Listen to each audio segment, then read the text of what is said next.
So, sa Sunday gyud kay first gyud nako nga pagmata sa morning ba ka excited kayo ko. Tapos nalipay gyud kay ko ba nga kabalo gyud ko nga naay buhaton bitaw si Lord. So, samtang naabot na mi dadto sa panagtigom kay grabe kanang pagsulod pa lang ba kay kanang nabati gyud nako bitaw nga naadji pagabuhaton si Lord and kabalo ko nga dili gyud ko labyan ni Lord ba. And while sa prayer grabe gyud pod ang nabati gyud nako ba nga kana bitang bugat gyud ang presensya ni Lord dito nga dapit. And labi pa man kato bitang napatugtog na ang song nga katubang agsong bitaw nga toto. Oh, come Jesus, come. Na-feel gid bitaw nako ang presence ni Lord nga naa gyud si Jesus dito nga dapit, nga dili siya layo. Then gipa-remindan ko ni Lord ba nga dili siya layo, nga wala siya sa gawas. Dayon dili siya nga kana bitaw gukdon pa nimo kung asa siya, pangitawon pa nimo kung asa siya kay He's right there. Then kato pa lang nakana jud ko nga okay ra day Lord nga miskig dili ko magkisi-kisi, miskig maglakaw-lakaw ko kabalo ko nga naa ka.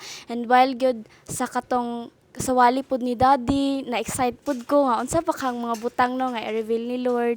Tapos at the same time kay nalipay ko ba kay Lord naday mga ingon ani nga butang, possibly di ay nga mahimo kang gawas nun ani nga mga butang, which is sa una kay gitapig-tapig ra nako or struggle ra nako sa hilom. Pero kana kay kanang usa ka dako pod nga pagpasalamat nako kay kanang kini nga mga butang kay naay kagawasan, mahimo kang gawasan ug motuo ka.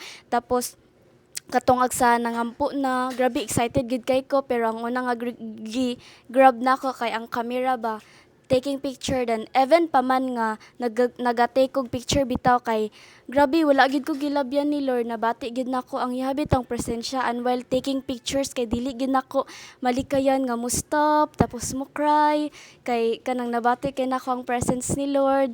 Then while kuan pod makita nako ang mga tawo nga naghilak nga namuhat si Lord, grabe kanang nagapasalamat nako ato miski kanang nag-take na kog picture ana.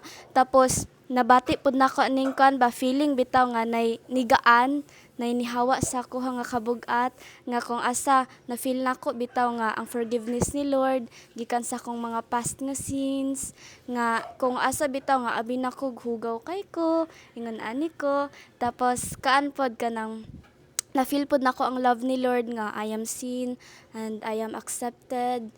Tapos I am loved by God. Tapos kanang na-feel gid nako ang kagawasan ba nga naay kagawasan ani nga mga butang. Tapos I feel like there is something in me bitaw nga gibuhat ni Lord, gifix ni Lord. Ingon ana labi pa man katakohang mga childhood trauma nga naday mga kagawasan nini mga butanga. Tapos grabe ka nang nalipay kay ko nga katong tanan nga kung gikastrugglean sa una katong bata pa ko na ay kagawasan kang Jesus. Og kato salamat kaayo.